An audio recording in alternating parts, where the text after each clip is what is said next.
Alrighty, hey there mate, how's it going? My name is Jaspar and today I'm going to be talking about my own experience with chronic fatigue syndrome, how it all started, how my health is nowadays, and some things that really helped me along the way. So basically I was a very healthy young kid. I was a really good runner. I loved football, also known as soccer. And around about the age of 9 or 10, I got ill with glandular fever, I believe it was, where my lymph nodes in my neck were inflamed, really sore throat, and basically mainly bedridden with really major fatigue for about 6 weeks. And then got better from that. The following year I became ill with chronic fatigue, which lasted at its most severe for about 6 or 7 years. Fast forward to nowadays, I'm a lot better. I still have experienced many relapses in my adult years, but things seem to be getting better as the years go on, as I sort of understand my body and my stress levels and my overall health and well-being.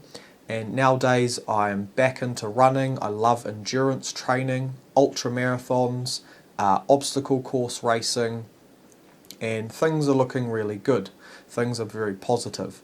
Also a qualified personal trainer, so that's what I do for work, and it's a great job because I am accountable for the health of my clients, so I'm constantly having to work on myself, take care of my own health, and that allows me to be a better trainer for my clients. So when I was younger, going through my teenage years, when I was really bad with chronic fatigue, I was basically homeschooled for the majority of the time. Tried to do some in-school part-time, but it never really worked out. So did the best I could with the homeschool, but I had very severe brain fog, was in bed most of the day, very tired, so did not get much study done throughout this time, but that's just the reality of the illness. So I'd like to talk about some things that helped me in the early stages, and then I'd like to talk about some things that I do nowadays that keep me on track. And I hope that you can take some encouragement from these topics. So the first thing I attribute my healing to is the simple act of having hope. Because if we do not have any hope, then we do not have that starting point to start searching for answers and searching for cures. And I really have to thank my mum for instilling this mindset and really not allowing this idea of this illness being a life sentence to ever really enter my mind, because basically from the get-go we were searching for cures. Since it is such a misunderstood illness, it really is hard to know where to start. But having that hope means we never gave up and we just kept searching for answers. We were very stubborn in our approach and very consistent. And having that support from her and the rest of my family really went a long way.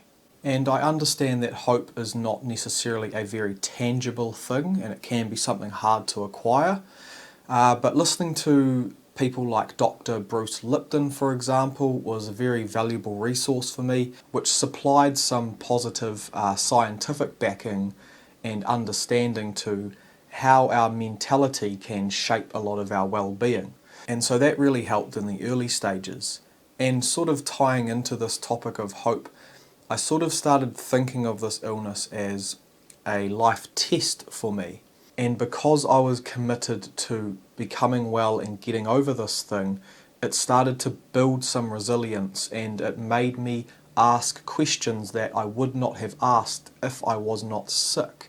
And so I started searching for wellness, which became a blessing in disguise, and I started to look into different topics and different ways that we can improve our mental health and our physical health and our overall well-being. And by building this resilience, I feel as though that this is carried on for the rest of my life up until this current stage. And it's given me such a deeper appreciation for what I have.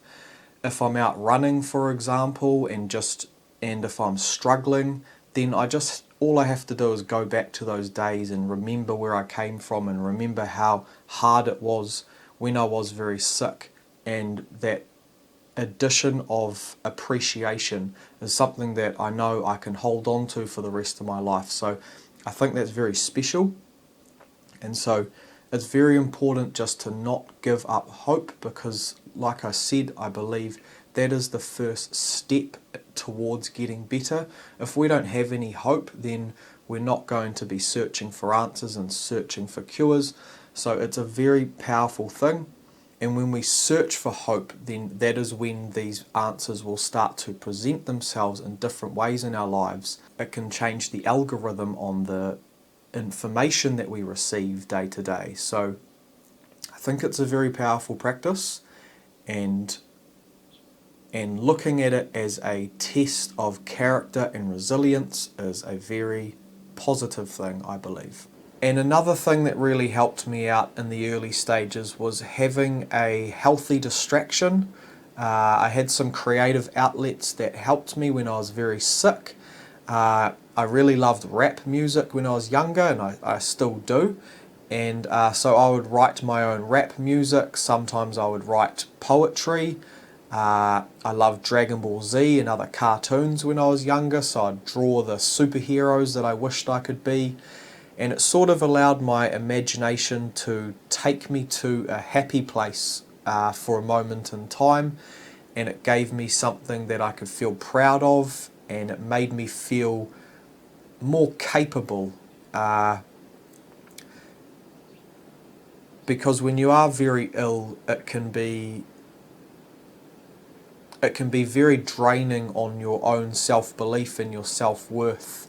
And so just having those little things, being able to read the poetry I wrote, or the rap lyrics that I wrote, or look at the pictures I was drawing, just gave me a sense of pride, and it continued that momentum and that process of hope and searching for answers. And so nowadays, like I said, I am a lot healthier. I have had many relapses in my adult years, but I've learnt how to deal with that.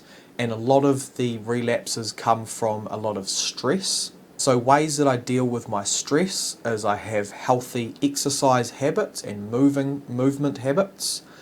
I really focus on a healthy sleep schedule, so I have a consistent sleep schedule, going to bed at the same time, and really being as disciplined as I can with that. I love to make music nowadays. I believe that tapping into something creative and that human spirit, I believe that is in everyone. I believe we all have access to that, and I think if we nurture that, that just keeps us in a more positive mindset, which keeps us healthy. I focus on my diet, what I can control, so what I'm consuming. This is going to make me feel a lot healthier and more vibrant in myself. I'll often listen to meditations on my phone, so it's a very easy way to get into a nice down-regulated and relaxed state of mind by having someone else speak the meditation to you. It doesn't take much time, and it just helps to reset my nervous system, make me feel more relaxed, less overwhelmed with life, and that helps keep my energy levels at a good state. And I also believe that learning is very inspiring and motivating. If we learn something that speaks to us and something that excites us, then that can help keep us motivated to keep looking for answers and looking for cures for our illness. So I'm a big fan of the Andrew Huberman podcast. He has many wonderful guests on his podcast with up-to-date scientific studies on many different facets of life and health. And so that's a really great resource. One approach I like to focus on when it comes to ingesting new information is just doing it in phases. So I'll learn something new, and then I'll test it out and try to implement it into my life. Find out what works, find out what doesn't work, find out what I can manage on a day-to-day or weekly basis, and then I'll look for some new information, and I'll keep sort of rinsing, repeating that sort of process. So I found if I try to ingest too much information at once, that can become overwhelming, and it can almost be a detriment to my health. So I find just being patient and slow with taking in new information is a really healthy approach to implementing new habits, and it allows me to keep working, keep living as much of a normal life as possible while avoiding those relapses and falling back into poor health. And so nowadays I am very grateful of the lessons that I've learned through this journey, through having chronic fatigue syndrome. It was a very dark and depressing and trying time, but I've learnt a lot about myself along the way, and so I do not take my health for granted nowadays. If I'm out running, for example, if I'm competing in a race, I just try to stay very appreciative that my body is now responding to these demands. And so I just wish to just keep feeding it with the right fuel and feeding my mind with the right information. And so if anything, I hope that this conversation has helped you find just a little bit of encouragement to just not give up on yourself and just keep searching for answers. And any little thread of hope, just hold on to that with everything that you can and just keep following down the path of searching for better well-being. And if you overcome this test, you'll come out the other side a much stronger, more resilient and much more wise human being. So thank you for listening to my story. I wish you all the best. If this video has helped, or if you have any more questions, for example, then feel free to ask questions or reach out to me. I'd love to help in any way that I can. So yeah, like I said, all the best and thank you for listening. Cheers.